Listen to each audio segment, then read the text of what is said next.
Hoje, vamos tomar um tempo para estudarmos juntos a palavra de Deus. Quando nos vemos espiritualmente, somos os anjos que pecaram no céu e foram expulsos a esta terra. Vendo a história em Gênesis, Adão e Eva comeram da árvore do conhecimento do bem e do mal e foram expulsos do Éden. Na verdade, a história deles pode ser vista como uma parábola. E ela explica o processo da nossa expulsão do céu. O fato de que pecamos no céu e fomos expulsos a esta terra pode ser confirmado através das palavras no livro de Isaías capítulo 14, Ezequiel capítulo 28, Apocalipse capítulo 12 e vários outros versículos.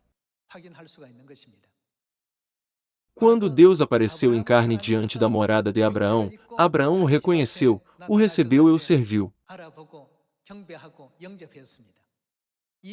Além disso, 2000 anos atrás, pessoas como Pedro, João e Tiago reconheceram Jesus Cristo e receberam Deus que veio à terra em carne.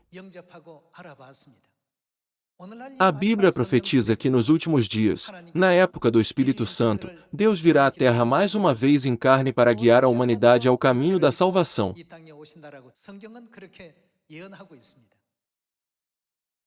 Então, não devemos ser capazes de reconhecer e receber Deus quando Ele vier novamente nos últimos dias? Na época da igreja primitiva, muitas pessoas praticavam o judaísmo, sumos sacerdotes, fariseus, mestres da lei, todos os judeus. Jesus Cristo, que é o mesmo Deus que eles acreditavam e adoravam no judaísmo, veio à terra em carne e apareceu diante deles. Porém, eles rejeitaram Jesus. Eles traíram, perseguiram e zombaram do seu Deus em quem acreditavam. Eles até o crucificaram, o acusando de heresia. Esses incidentes aconteceram na história de Israel. É a mesma coisa nesta última época. Se não entendermos os ensinamentos da Bíblia sobre como Deus aparecerá nesta terra, isso permanecerá para sempre como um mistério para nós. Inevitavelmente, acabaremos na situação miserável de rejeitar e recusar o Messias. É por isso que a Bíblia é o grande mistério.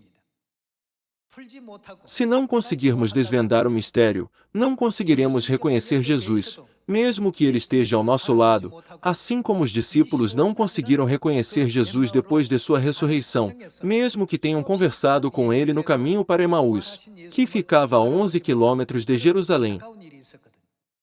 Portanto, devemos reconhecer Deus nesta época. É por isso que o profeta Oséias escreveu no livro de Oséias, capítulo 6, prossigamos em conhecer a Deus. Como vocês sabem muito bem, nos Estados Unidos, há o famoso Empire State Building. O que vocês pensariam se alguém dissesse que o Empire State Building se construiu sozinho? Ele pode se construir sozinho? Ele nunca poderia se construir sozinho, certo? Porém, quando alguém diz que a Terra foi formada sozinha, as pessoas não se opõem a isso. É muito estranho. Algum de vocês já viu a pessoa que construiu o Empire State Building? A maioria de vocês nunca viu. Porém, o prédio existe. Pensem na Terra, no Sol, ou nas incontáveis estrelas do universo. Eles nunca poderiam ter sido criados sozinhos. Alguém os criou. O mundo apenas não conhece aquele que os criou. Não é verdade? Não sabemos quem os criou, mas já que eles existem agora, alguém deve tê-los criado. Ele criou a Terra para girar em torno do Sol e retornar ao seu ponto de partida 365 dias depois. Ele criou a Lua para girar em torno da Terra e estabeleceu o seu período orbital em 29,5 dias. Ao fazê-lo girar e rodar, ele criou um sistema em que ocorrem as marés para que o suprimento de oxigênio seja suficiente no ecossistema.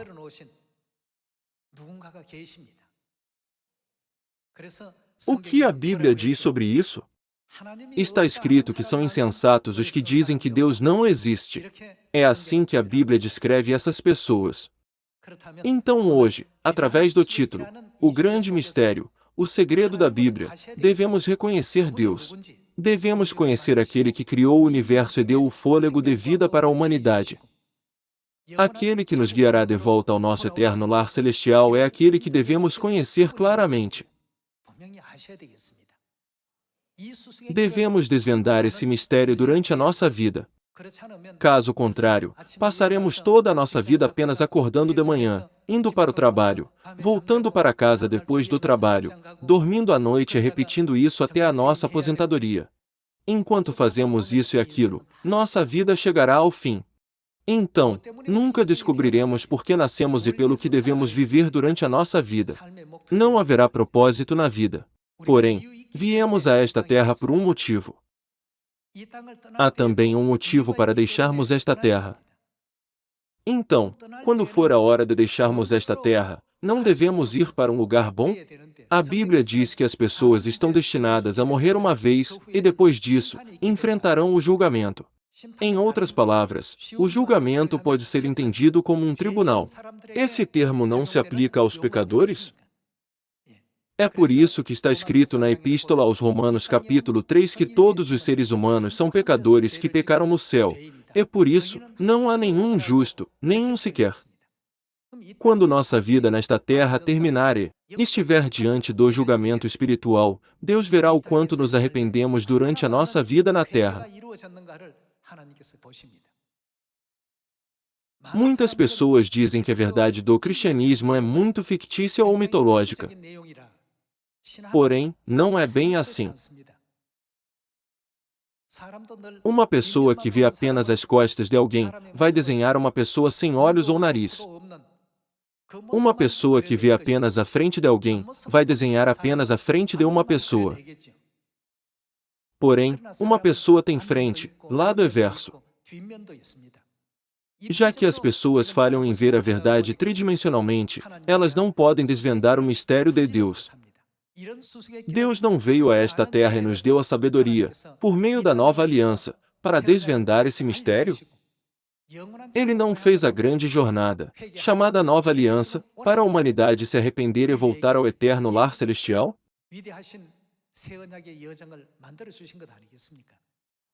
Sobre esse assunto, vamos ler a palavra de Deus juntos. Vamos para o livro do Apocalipse, capítulo 22, versículo 18.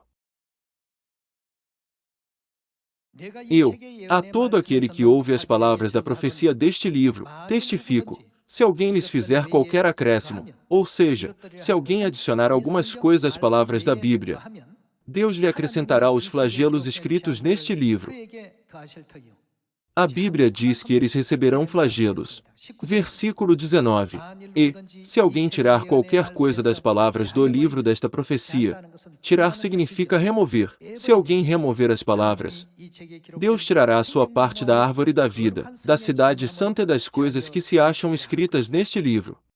Isso significa que eles não poderão entrar na cidade santa, o glorioso lar celestial. Se resumirmos isso, não significa que nunca devemos acrescentar ou tirar algo da palavra de Deus? Devemos entregar os ensinamentos da Bíblia como eles são. Está escrito que não devemos acrescentar nem tirar nada da Bíblia. Então, quais são os ensinamentos que compõem a Bíblia? Vamos ver o Evangelho de João, capítulo 5, versículo 39. No capítulo 5, versículo 39, Jesus diz: Examinais as Escrituras, por que julgais ter nelas? O que vocês acham que tem nelas? A vida eterna, e são elas mesmas que testificam de mim. Todas as palavras escritas na Bíblia testificam sobre Jesus. Vamos continuar com o versículo 40. Contudo, não quereis vir a mim para terdes vida. Embora seguissem Jesus, testemunhassem o milagre com os pães e peixes e ouvissem as palavras devido o tempo todo, eles não acreditavam realmente em suas palavras. É por isso que eles apontavam seus aspectos físicos e diziam: como você pode dizer que desceu do céu? Você é o filho de Maria e José. Suas irmãs vivem conosco em nossa vizinhança. Como ele pode dizer tais mentiras e dizer que desceu do céu? Era assim que muitos judeus viam Jesus naquela época. É lamentável. Por que eles não reconheceram Jesus? Porque o mistério de Jesus não foi desvendado. Eles não tinham a sabedoria para desvendá-lo. Eu acho que vocês devem conhecer a história da esfinge na mitologia grega antiga. A esfinge dizia enigmas para os viajantes que queriam passar pela cidade de Tebas. Se eles desvendassem o enigma, podiam passar. O que acontecia quando eles não desvendavam o enigma? Eles eram mortos antes mesmo de entrar na cidade. Nós temos que encarar a nossa realidade espiritual. A Bíblia é o enigma espiritual, é o grande mistério. A Bíblia não é um clássico ou uma obra literária, mas um meio que nos permite ver o mundo espiritual invisível. Sobre esse mistério, Jesus explica no Evangelho de João capítulo 5. Estas são as escrituras que testificam sobre mim. O livro dos Salmos testifica sobre Jesus, e o livro do Gênesis também testifica sobre Jesus. Isso não é incrível? Hoje, em muitas pinturas, Jesus é retratado tão lindamente que qualquer um admiraria a sua aparência. Porém, na Bíblia, Jesus não foi retratado da mesma forma. Ele não foi bem recebido pelas pessoas. Ele foi rejeitado em todas as cidades, perseguido, às vezes cuspido e esmurrado no rosto. As pessoas o acusavam de heresia, dizendo: como você, um mero homem, pode dizer ser Deus? Ele não era admirado pelas pessoas como a imagem de Jesus que vemos hoje. Deus não prometeu que ele viria a esta terra pela segunda vez, nesta época em que vivemos hoje? Vamos ver juntos a Epístola aos Hebreus, capítulo 9, versículo 27. Capítulo 9, versículo 27. E, assim como aos homens está ordenado morrerem uma só vez, vindo, depois disto, o juízo, assim também Cristo, tendo se oferecido uma vez para sempre para tirar os pecados de muitos, aparecerá, quantas vezes? Pela segunda vez, sem pecado, aos que o aguardam para a salvação. Quando ele apareceu pela primeira vez nesta terra, ele veio à terra de Israel com o nome de Jesus. A Bíblia profetiza que ele aparecerá pela segunda vez. Quando acontecerá a sua segunda vinda? Onde ele aparecerá? Qual é o sinal para reconhecermos a segunda vinda de Cristo? Precisamos encontrar as respostas para essas perguntas. Primeiro, vamos analisar a cena onde Jesus falou com Pedro há 2000 anos. Vamos para o Evangelho de Mateus, capítulo 16. Vamos ver o Evangelho de Mateus, capítulo 16, versículo 13. Indo Jesus para os lados de Cesareia de Filipe, perguntou a seus discípulos: quem diz o povo ser o Filho do Homem? E eles responderam: uns dizem, João Batista, outros, Elias, e outros, Jeremias ou algum dos profetas. Mas vós, continuou ele, quem dizeis que eu sou? Respondendo Simão Pedro, disse: tu és o Cristo, o Filho do Deus vivo. Jesus disse um enigma aos seus discípulos: quem dizeis que eu sou? Por que vocês me seguem? Pedro respondeu imediatamente: tu és o Cristo, o Filho do Deus vivo. Vamos continuar lendo o versículo 17 para ver a reação de Jesus à resposta de Pedro. Então, Jesus lhe afirmou: bem-aventurado és, Simão Barjonas, porque não foi carne e sangue que te revelaram, mas meu Pai, que está nos céus. Também eu te digo que tu és Pedro, e sobre esta pedra edificarei a minha igreja, e as portas do inferno não prevalecerão contra ela. Dar-te-ei as chaves do reino dos céus. O que ligares na terra terá sido ligado nos céus, e o que desligares na terra terá sido desligado nos céus. Por que Pedro foi recompensado assim? Porque ele deu a resposta correta para o maior enigma. Naquela época, outras pessoas reconheciam Jesus apenas como o filho de alguém. Porém, Pedro disse: Tu és Deus que veio em carne. Como ele deu a resposta correta imediatamente, Jesus disse: Eu te darei as chaves do reino dos céus. Ele deu a Pedro uma grande autoridade como recompensa. Por outro lado, os judeus, que não tinham conhecimento da verdadeira identidade de Jesus, participaram da crucificação de Jesus. Eles até gritaram: Se somos culpados de crucificar Jesus, caia o seu sangue sobre nós e sobre nossos filhos. Isso não nos mostra o quanto as pessoas do mundo não reconheceram Jesus? Por essa razão, o que Jesus diz no Evangelho de Mateus, capítulo 11? Jesus disse: E bem-aventurado é aquele que não achar em mim motivo de tropeço. Já que a humanidade não sabe como se arrepender de seus pecados, cada um escolheu sua própria maneira de viver. Deus teve compaixão por essa humanidade e vestiu a tenda da carne para ensinar à humanidade o caminho para voltar ao reino dos céus. Agora, vamos ver a situação dos líderes religiosos e das pessoas que eram consideradas privilegiadas naquela época. Vamos ver as palavras escritas no livro de Atos, capítulo 24, versículo 5. Porque, tendo-nos verificado que este homem é uma peste e promove sedições entre os judeus esparsos por todo o mundo, sendo também, quem ele era, o principal agitador da seita dos nazarenos. Jesus é chamado de Jesus de Nazaré. Jesus cresceu em Nazaré e pregou muito o evangelho na cidade de Nazaré.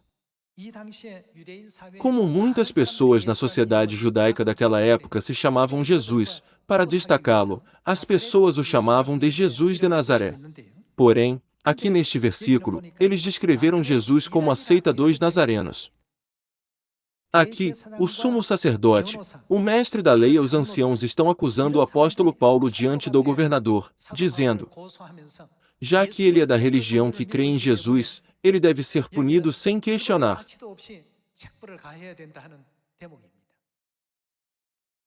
Eles tratavam aqueles que creram em Jesus, depois da sua ascensão ao céu, como a seita dos nazarenos. Era realmente uma porta estreita. Aqueles que reconheceram Jesus são aqueles que desvendaram o grande mistério. Eles eram os apóstolos Pedro, Paulo e João. Essas pessoas não são as figuras mais admiradas em todo o cristianismo hoje? Reconhecer Deus, quando Ele vem a esta terra em carne, não é algo fácil. Então, no que devemos prestar atenção? Precisamos prestar atenção nas palavras do Evangelho de João capítulo 5 versículo 39, onde Jesus disse: Estas são as Escrituras que testificam sobre mim. Como Cristo é testificado na Bíblia? Para encontrar a resposta, vamos ver as palavras escritas no livro do Apocalipse, capítulo 7, versículo 1.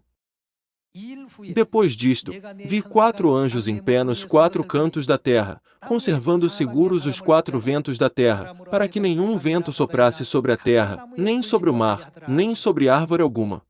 Está escrito: depois disto indica os acontecimentos do capítulo 6. As estrelas do céu caíram pela terra, como a figueira, quando abalada por vento forte, deixa cair os seus figos verdes. A figueira simboliza tanto a nação de Israel quanto o povo de Israel, não é? Profeticamente, o vento, na Bíblia, significa guerra.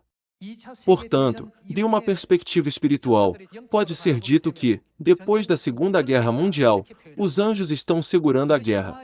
No momento em que esses ventos forem soltos, a grande batalha final do Armagedon, a última batalha pela humanidade, acontecerá. Vamos continuar com o versículo 2. Vi outro anjo que subia do nascente do sol, tendo o selo do Deus vivo. De onde vem o anjo? Está escrito: do nascente do sol. Portanto, o último ministério do Evangelho deve começar em um país do Oriente, onde o sol nasce. Por favor, deem uma olhada no mapa. A ilha de Patmos, de onde o apóstolo João recebeu a revelação, fica ao lado da Turquia, não é? A partir desse ponto, olhando para o país mais a oriente, vocês encontrarão a Coreia do Sul. Vamos para o livro do Apocalipse, capítulo 1, versículo 9. Eu, João, irmão vosso e companheiro na tribulação, no reino e na perseverança, em Jesus, achei-me na ilha chamada Patmos, por causa da palavra de Deus e do testemunho de Jesus. O apóstolo João viu todas as revelações enquanto estava na ilha de Patmos. Vamos voltar para o livro do Apocalipse 7. No capítulo 7, versículo 2, está escrito: Vi outro anjo que subia do nascente do sol, tendo o selo do Deus vivo, e clamou em grande voz aos 4 anjos, aqueles aos quais fora dado fazer dano à terra e ao mar, dizendo: Não danifiqueis nem a terra, nem o mar, nem as árvores, até selarmos na fronte servos do nosso Deus. O que significa selar?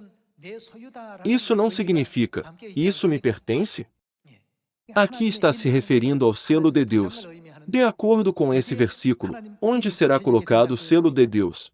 Vamos ler o versículo 3 de novo, dizendo: Não danifiqueis nem a terra, nem o mar, nem as árvores, até selarmos, onde o selo é colocado, na fronte servos do nosso Deus.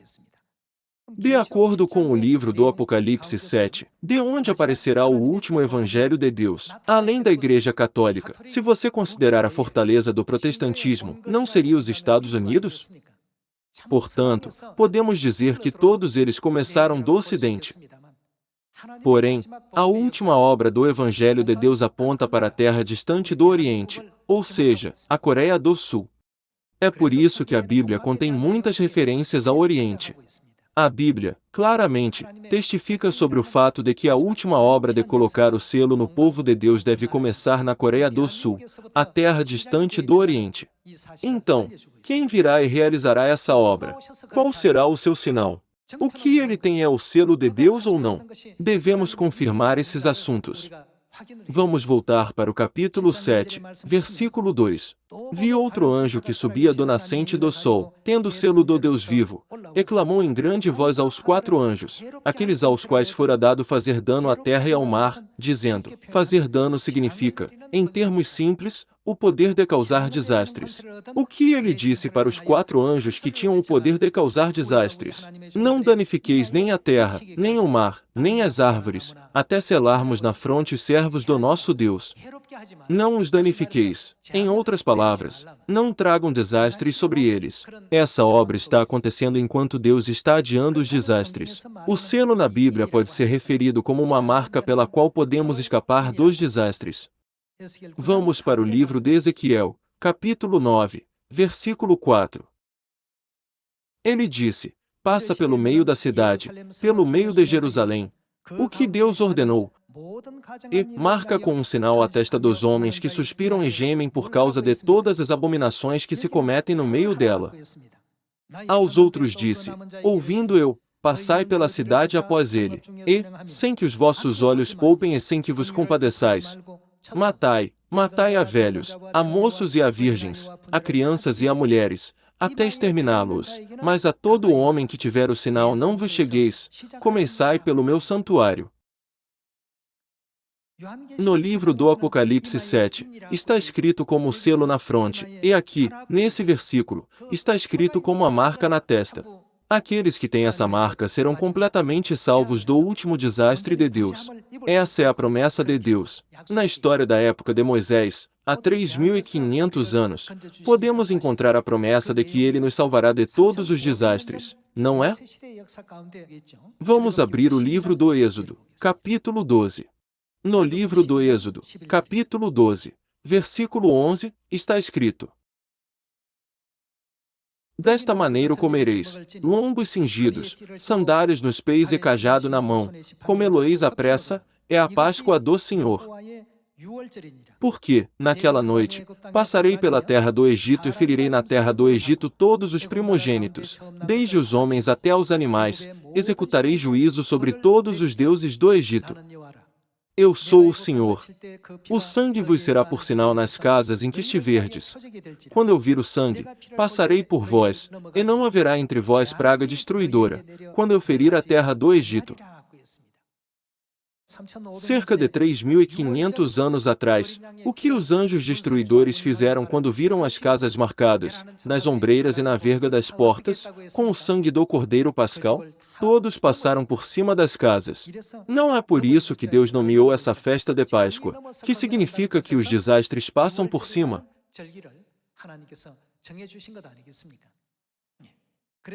Portanto, qual é o significado da profecia no livro do Apocalipse capítulo 7 de que o selo de Deus aparecerá no Oriente?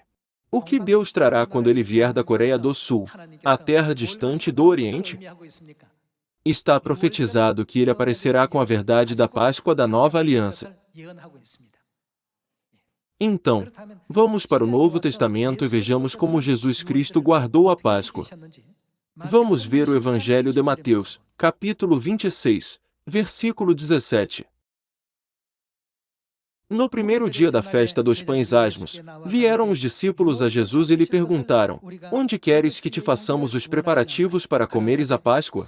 E ele lhes respondeu: Ide à cidade ter com certo homem e dizer-lhe: O mestre manda dizer: O meu tempo está próximo, em tua casa celebrarei a Páscoa com os meus discípulos. E eles fizeram como Jesus lhes ordenara e prepararam a Páscoa.